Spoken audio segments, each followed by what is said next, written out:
ایک ابتدائی سوال آپ کی خدمت میں رکھ دیتا ہوں۔ ایک بہن نے پوچھا ہے، وہ یہ کہتی ہیں کہ زندگی سے اطمینان نہیں ہوتا، ہم مسلمان ہیں، ہماری ساری پرورش بھی مسلمانوں کے خاندان میں ہوئی ہے، نمازیں بھی پڑھتے ہیں، روزے بھی رکھ لیتے ہیں، کچھ خیرات بھی کرتے ہیں، بچوں پہ بھی کوشش کرتے ہیں، لیکن دلی سکون اور دلی اطمینان کی کیفیت پیدا نہیں ہوتی۔ اضطراب بھی رہتا ہے زندگی میں کہ اگر اللہ تعالیٰ نے کسی وقت اپنے پاس بلا لیا تو کیا جواب دیں گے؟ اس اضطراب کا آپ کی نظر میں کیا حل ہے؟ کوئی مستقل دائمی منصوبہ ہے جس پہ عمل کر کے مسلمانوں کی زندگی میں جو اضطراب ہے اس کو ختم کیا جا سکتا ہے؟ یہ شاید سب سے اچھا سوال ہے جو کسی دین کے طالب علم سے کیا جا سکتا ہے۔ اس کے جواب میں یہ عرض ہے کہ آپ پوچھ رہی ہیں کہ اضطراب کیسے ختم کیا جائے۔ رسول اللہ صلی اللہ علیہ وسلم نے اس کا جواب یہ دیا تھا کہ یہی اضطراب تو ایمان ہے۔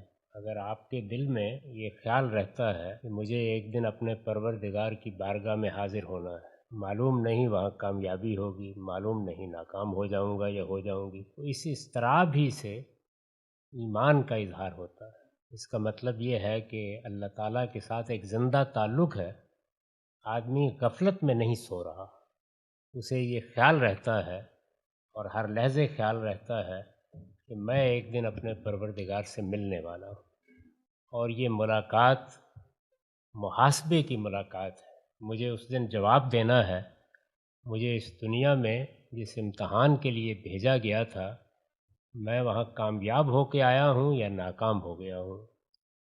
میرے نزدیک یہی صحیح پہلو ہے اس کا۔ اس اضطراب کو کبھی ختم نہیں کرنا چاہیے، اس اضطراب کو اللہ کی یاد سے صحیح رخ پر رکھنا چاہیے۔